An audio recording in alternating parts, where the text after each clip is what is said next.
I would like to welcome all of you back to our podcast, Unloaded. This is Michael Seahorn. Shannon Morrow.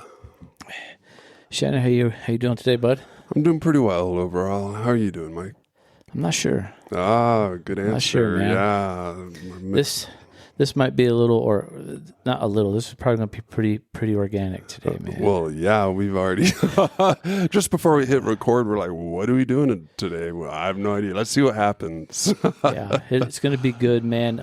Just a lot of stuff's been going on since our last recording, which ironically hasn't been more than 2 weeks, but a lot of things happen in 2 weeks, sometimes. But my mom's birthday was a couple weeks back.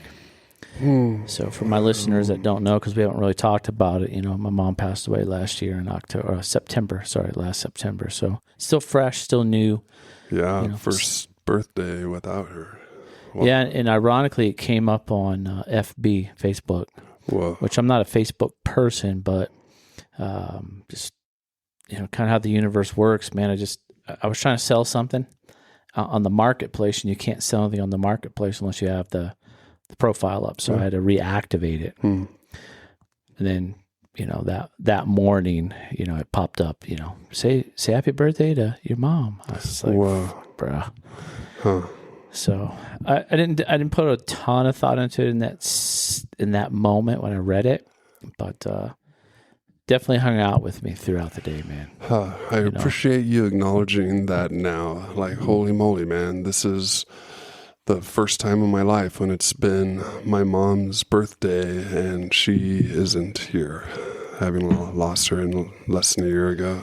Yeah. And, one day we'll probably get in some lengthy talk about that because, you and I haven't even talked about that in any depth just in our sessions. So, I know we've cruised it a couple times, but. After, when she did pass, processing that whole experience at length. And yet then, since then, life goes on and the demands of your job and family, and you just gotta, keep on keeping on. And now that's it. When it's months later, it's still there, and it would be nice to just go there, to just visit it and see where you're at, how you're doing with that. It's when you grow up without a parent or parents, I suppose, I only grew up with a mom, right? So this is probably the first time that I've had to really sit with just not having my parent, period, right? And I know there's a lot of people out there that don't have either parents. So, the only person who knows anything about me or my past now is my brother. That's it. We didn't have a deep family. I didn't have or know grandparents. I didn't have any aunts per se. I had a couple uncles, which, we didn't grow up with and didn't have relationships with. So really it was just my mom and my brother. So after mom passed away, you got to get through that initial portion, right? And it's the uncomfortability of just all the process stuff, right? And then just like maybe a lot of other people, me, if I don't want to deal with it, I won't deal with it. I'll pack it away, put it away, and I'll just leave it there, right? And I think throughout the last, 8 months, whatever it's been now, it's like I just haven't sat with it a long time and really thought about it. And not because I don't want to, just because I think somewhere deep down there, I'm just not ready to do that, right? I just don't want to do it. And, my personality type is if I don't want to do it, I'm not doing it, period. So when it came up on the Facebook, man, I mean, I'm not going to sit here and, not be my true self. It was difficult. Yeah. You felt some things. I saw my brother posted, just him. He had a post and said, something about happy birthday, mom, I miss you, whatever, I think I probably just sat there for quite a while just looking at the screen. You know what I mean? And then that internal battle starts. You know, it's like, hey, you haven't dealt with this yet, so maybe now's a great time. And then it's like, do I post something? Do I not post something? You know, so now I have this internal decision I'm trying to make, like it matters, right? One way or the other, it doesn't matter if I do or I don't. It's up to me, right? Yeah. So just sitting there, man, and just I think it really, really just hit that you can't talk to these people no more. I can't talk to my mom ever again, right? So putting the post up, you know, that's. I think it's for us that are still here, right? Yep. It's for us, you know. So after probably I don't know, good half hour, man, I'd say, you know, I'm going to put a post on there, whether somebody knows or not. I'm just going to do it. Okay, you know what I mean? And I put a post up, and you know, and then like always, man, your other roles take over throughout the day, man, and you've got to go through those roles and you know, do what it is you're doing in those roles throughout the day, man. And you know, at the end of the day, then it comes back. Yeah. You know, it's like, hey, still your mom's birthday today, man. Don't forget. You know what I mean? So yeah, it's heavy, bro. It's heavy, man. It is. Thanks for speaking to that. Yeah, sitting there for about half an hour, just staring at the screen. With that, as you described, that little internal battle going on. Do I process this? Do I leave it on the shelf? You know, what does that look like? Even to process it, if that's what you choose in that moment, you know, how do you process something like the loss of your parent? Well, since it's the first time I've experienced this, man, I don't have a solid answer on this. That's a pretty solid answer. And the peculiar thing, if you will, is that, you know, I've obviously experienced lots of death just through my time of being here on the planet, whether it's through certain careers I've had or being in the military, and it's like it never gets easier. It's not easy, right? But I think, you know, losing my mom, man, we could literally do a month-long podcast on Jack. That would be a long podcast. Yeah. I mean, just talking about the last, let's say, 6 months leading up to my mom passing away. Like if we were to unpack that live or recorded, that'd be a 4 to 6 episode, just talking about that, and not even talking after my mom has passed, right? So, you know, I know there's a lot there, and you know, my brother's doing his thing on his healing journey. Same with my wife and, you know, my kids. But, you know, I know myself well enough that if I'm not ready to sit with it, man, then I'm not ready. To sit with it. Thank you. I appreciate how that is, in a way, your definition of processing it is sitting with it.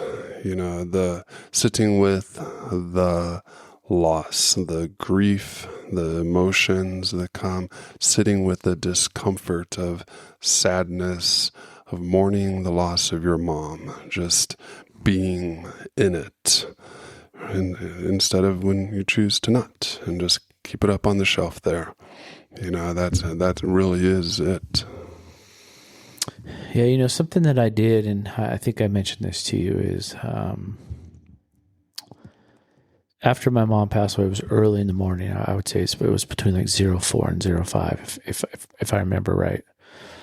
When I got home that morning, it takes about an hour to get home from the hospital that she was at, and you know, we got home that morning, and it's like you just don't know what to do, man. You're numb, and I'm very familiar with that. And in a way, it's kind of comforting, right? It's kind of that same as the anger thing of past, right? It's familiar. It's like numb. Oh, that's nice, man. Like I don't feel shit right now, right? I'm cool. I'm numb. I don't feel nothing. I'm good, right? Well, even though I was up all night, and by the time I got home, I just went out to the shop. I went out to my shop, and for our listeners out there, and there's some irony here, maybe. I don't know if irony is a good word for this, but this was prior to us officially launching Unloaded. I think you and I might have just got all of the foundational work done. And, all that stuff was done, and we were leading into starting recording. I'd have to go back and look, but this happened before we ever began this podcast, the actual recordings. Yeah. So I have my PC right here, the one that we use here every day or every recording session, and I had it in the shop because I was doing some YouTube stuff and things like that. I have a recording because in that moment, being in the shop, trying to figure out what the fuck's going on in life, right? I just started recording myself, in that moment, talking about some of the things that had just occurred and some of the things I was feeling. So at some point, I'm going to go back to that episode, if you will. It's not an episode yet, but I think it will be at some point. I'll obviously share that with you at some point as well, so you can listen to it, because it's just been sitting here on my computer since that day, and it ain't going to be more raw than that, man. Because, the very morning, just getting home from the hospital, feeling pretty numb, yet still deciding to record some things, talk about it, and get your thoughts out.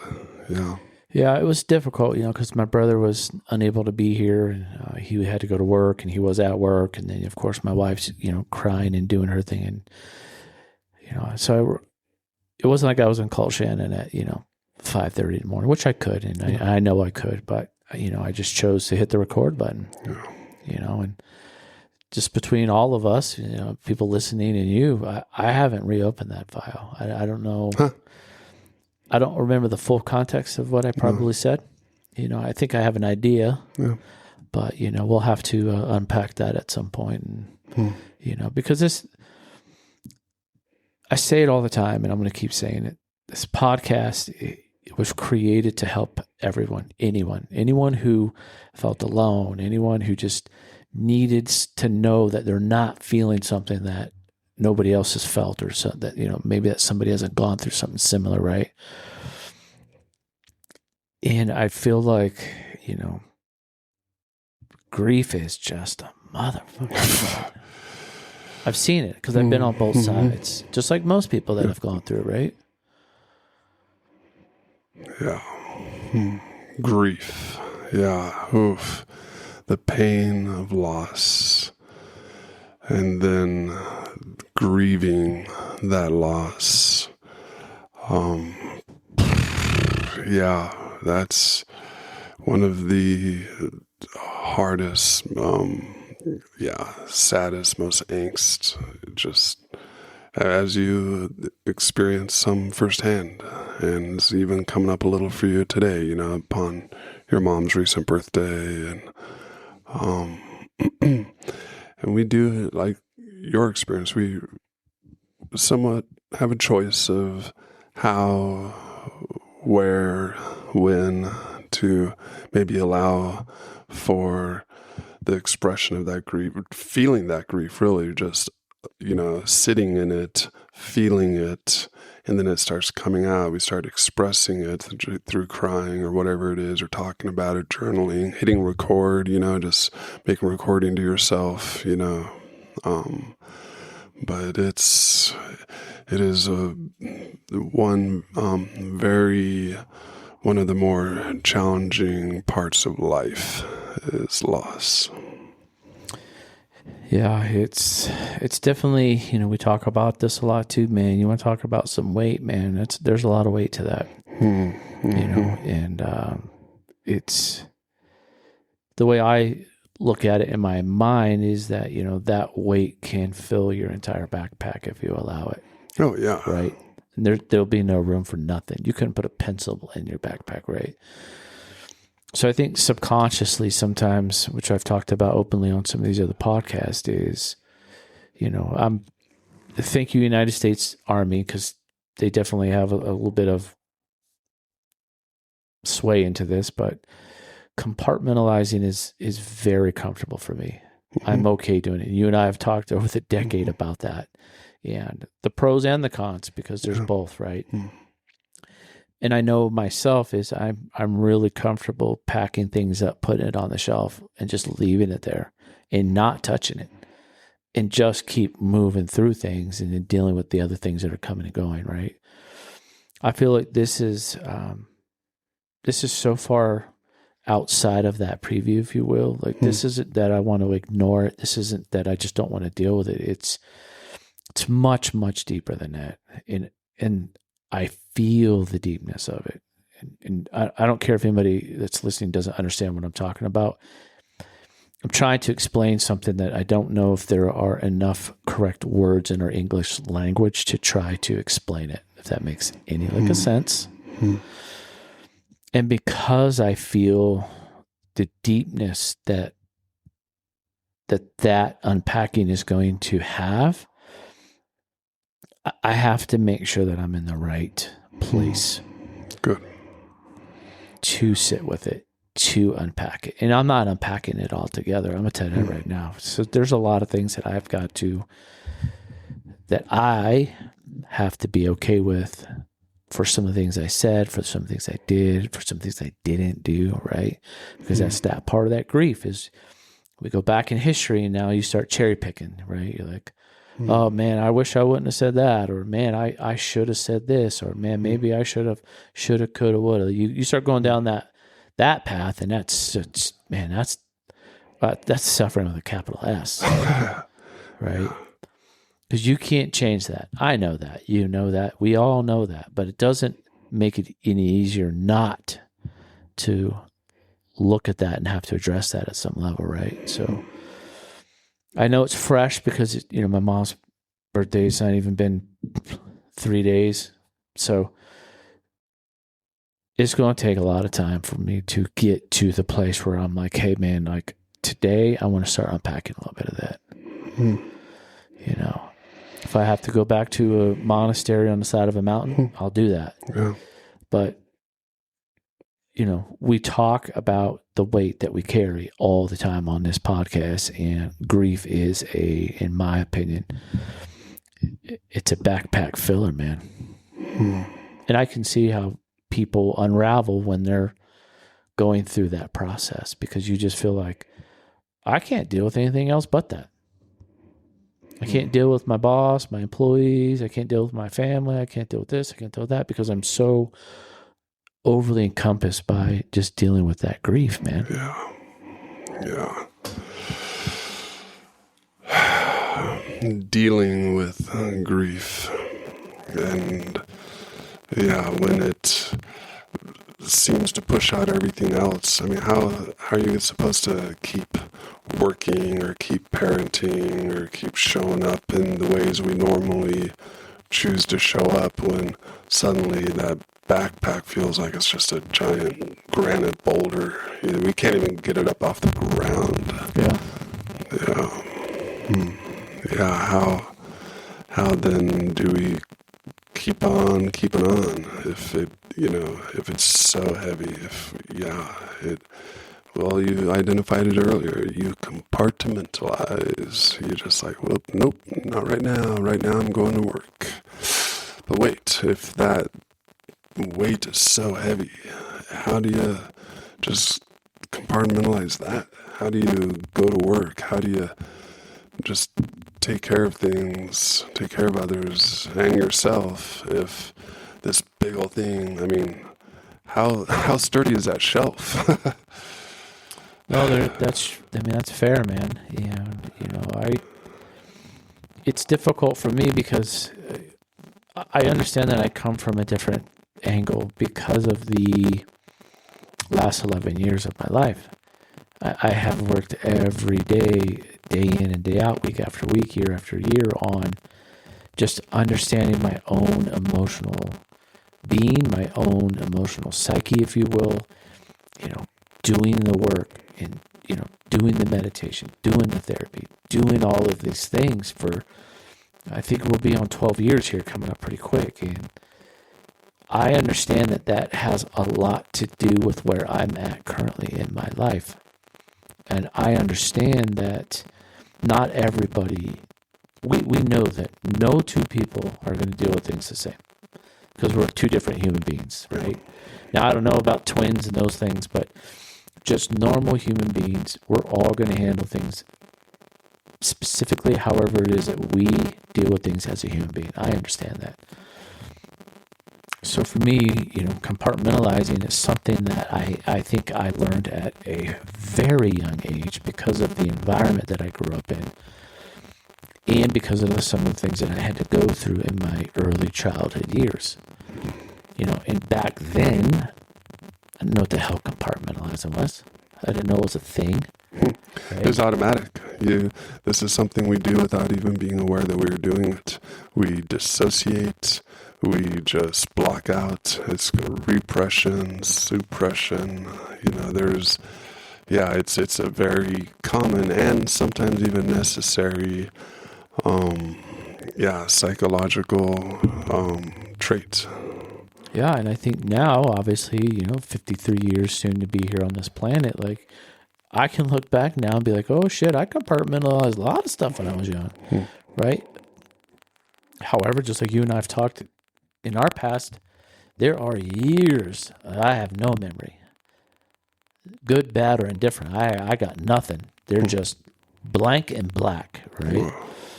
And I understand, again, why that is. And I try not to focus on that stuff because those things will come up when they need to come up. And if they don't ever come up, then it's not meant to be. And I'm not forcing that. But right now, in this time and space of recording this, I know how deep this feeling is that I'm going to have to sit with. And I'm okay sitting with it. I just have to make sure that I have the capacity to sit with it so it doesn't overwhelm me to the point where, just like you said, I can't go to work today. I can't deal with my loved ones today. I can't deal with this or that or this or that. I'm just so overwhelmed that I just can't do anything. So then what do we do when we get to that point, but we still have things to do, but we're feeling so overwhelmed that we can't really do anything? And yet, that's a gnarly space to be in, to where you don't even feel like you can get out of bed, and yet you have that 9 a.m. meeting, and holy hell, you want to talk about weight. You want to talk about, what do you do? Do you try to just dig deep and force yourself to just get to work and go through the motions, or do you call in and allow for finally, okay, I suddenly have some space and time here to release some of this? I don't know. Case by case, we don't know until we're there. Human, right? Yeah, everything. Yeah, until that moment. Depending on who we are, where we're at, the person we are, the circumstances, it's so circumstantial, unique to each moment, each person. We don't know. And yet, in that moment, that's when we discover, I'm going to call in. I'm going to take a day for myself. They'll survive. It'll be there tomorrow.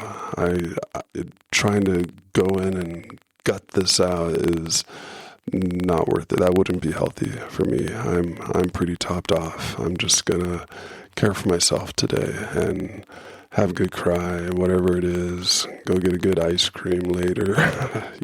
Go. Whatever you need for you in those times when it's just too much, good. Then you get the day off. Yeah, I will never be one behind this microphone telling people what they should or shouldn't do and how they should or shouldn't handle things. It's not what our podcast was designed to do.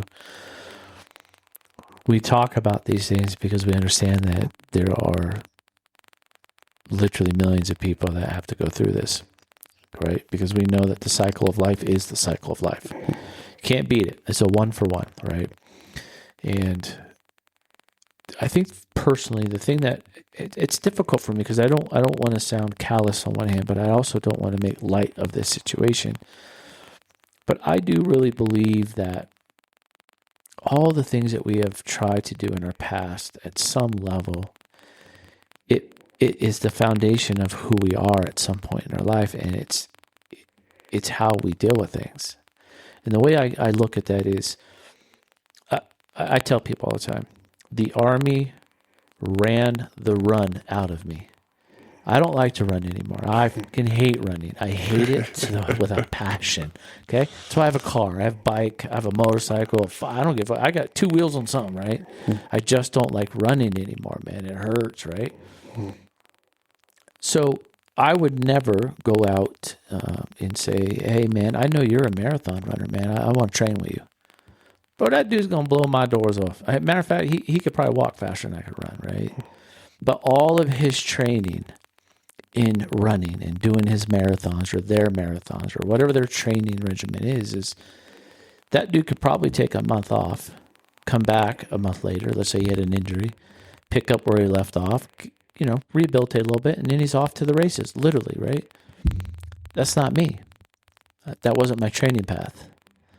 I can't do that, right? But in the mental health space, I think all of the training and things I have done over the last 11, almost 12 years now, I think it really helps me in these very, very difficult places where, like you said, could I just not go to work? Yeah, I have that right, and I have that ability because of my role to a certain extent, right? But man, I know myself, man. Like, I have to go. I need to go. Right? Because that's just who I am, I guess. I need my discipline. The discipline is what helps me get through some of these things. If I just don't get up out of bed, I don't know if that's physically possible right now. If I sleep until 4:30, man, I'm like, damn, I wasted my whole day. You know what I mean? My whole morning's ruined. I slept over an hour, right? It sounds silly, but that's how important my daily discipline and routines are. It's what's made me who I am. So I think doing that for the last 12 years has helped tremendously when I have these deep battles that I'm battling, man. I can still get up. I can still do my routine because it's comforting. I find comfort, I find solace in that, and it helps me to focus on, hey, man, we'll get there. Just let's get through what you got to get done this morning, right? And by the time I get to the shower and changed and ready to eat some chow, that thing doesn't seem so big. Yep. You choose to continue forward. Yep. Here we are, another day. You got to show up. That's what you do. You show up. That's part of your identity, as you just described. That's what you do. And it would be so foreign, the thought of not showing up, taking the day off, whatever, just mostly doesn't feel like much of an option for you. Yeah, but you go back, I don't know, 4 or 5 weeks ago, and listeners can see when I pulled the trigger and left for a week to go to Hawaii. Mm-hmm. So there's always duality on both sides of the coin. So, in this case, I just had to keep doing what I'm doing. Nobody that doesn't listen to this podcast will never know 3 days ago that I was sitting with some of the biggest, deepest hurt that I've had to deal with for a while, right? Because that's just not who I am, man. I have to continue forward. I need to continue doing the things that I rightfully tell people that I got to do. I don't, sometimes I feel the universe really does help us in some of our most difficult times, because it just happened to be that I already had prior commitments like I normally do. But on that specific day, I had a lot of prior commitments. And I just don't think it would have been fair for me to just, wipe out 8 other commitments that I committed to months ago. You know what I mean? No. Yeah. No, that's who you are, right? You honor your commitments. That's super important to you. And while very much grieving, very much experiencing some of that sadness, you made the choice, mostly, but it's kind of almost just second nature to you. I'm going to once again shelf this and get on with the day, which, as you just said, the duality of that, yeah, great. You show up, you honor your commitments. And how long can that stuff sit on the shelf? How long do we just, nope, not today, nope, not today, nope, not today? How long are we able to, well, you talked about it earlier, and I've seen it, actually. Some people do their very best. I mean, this isn't putting it up on a shelf. This is putting it in that really thick steel safe, throwing away the key and dropping it to the bottom of the ocean, hoping to forever forget about it, hoping that it will never ever arise again. And I think we kind of have that awareness that generally doesn't work. We can't just make things go away forever. You can't. I want to pause you on this one, man. We're going to have to pause it. Oh, are we already half hour? Oh, wow. We're already running over half hour, so I'm going to pause it there. I know it's a hard place to pause, but we're going to pick this conversation up, and for our listeners, you'll just have to tune in the following week to get the second part of the podcast. But like always, it's been a pleasure chatting with my co-host Shannon. We're going to pick this conversation up here, and you guys could listen to it in the following podcast. But as for today, if you guys need help, man, 988's out there. Call, text, reach out if you're feeling like you need some help or you just need someone to talk to, man. So check your local providers in your local area. Book your hour appointment with somebody, and I don't think you'll ever regret that. So if that's something you guys need to do, man, I highly recommend you guys do that. So as for Mike Seahorn, Shannon Morrow, we're going to catch you on the next episode.